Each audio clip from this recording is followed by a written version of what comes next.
2 Kings chapter 16. In the 17th year of Pekah, the son of Remaliah, Ahaz, the son of Jotham, king of Judah, began to reign. Ahaz was 20 years old when he became king, and he reigned 16 years in Jerusalem, and he did not do what was right in the sight of the Lord his God, as his father David had done, but he walked in the way of the kings of Israel. Indeed, he made his sons pass through the fire, according to the abominations of the nations, whom the Lord had cast out from before the children of Israel. And he sacrificed and burnt incense on the high places, on the hills, and under every green tree. Then Rezin, king of Syria, and Pekah, the son of Remaliah, king of Israel, came up to Jerusalem to make war, and they besieged Ahaz, but could not overcome him. At that time, Rezin, king of Syria, captured Elath for Syria, and drove the men of Judah from Elath. Then the Edomites went to Elath and dwell there to this day. So Ahaz sent messengers to Tiglath-Pileser, king of Assyria, saying, I am your servant and your son. Come up and save me from the hand of the king of Syria and from the hand of the king of Israel, who rose up against me. And Ahaz took the silver and gold that was found in the house of the Lord and in the treasuries of the king's house and sent it as a present to the king of Assyria. So the king of Assyria heeded him, for the king of Assyria went up against Damascus and took it and carried its people captive to Kir and killed Rezin.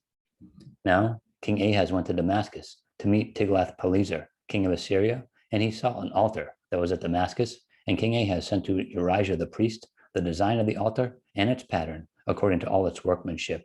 Then Urijah the priest built an altar, according to all that King Ahaz had sent from Damascus. So Urijah the priest made it before King Ahaz came back from Damascus. And when the king came back from Damascus, the king saw the altar, and the king approached the altar and made offerings on it. So he burned his burnt offering and his grain offering, and he poured his drink offering and sprinkled the blood of his peace offerings on the altar. He also brought the bronze altar, which was before the Lord, from the front of the temple, from between the new altar and the house of the Lord, and put it on the north side of the new altar. Then King Ahaz commanded Urijah the priest, saying, on the great new altar, burn the morning burnt offering, the evening grain offering, the king's burnt sacrifice, and his grain offering, with the burnt offerings of all the people of the land, their grain offering and their drink offerings, and sprinkle on it all the blood of the burnt offering and all the blood of the sacrifice. And the bronze altar shall be to me to inquire by. Thus did Urijah the priest, according to all that King Ahaz commanded.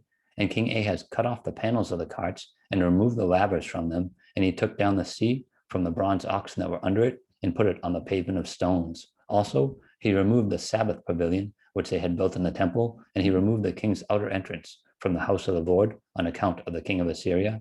Now, the rest of the acts of Ahaz, which he did, are they not written in the book of the Chronicles of the kings of Judah? So Ahaz rested with his fathers and was buried with his fathers in the city of David. Then Hezekiah, his son, reigned in his place.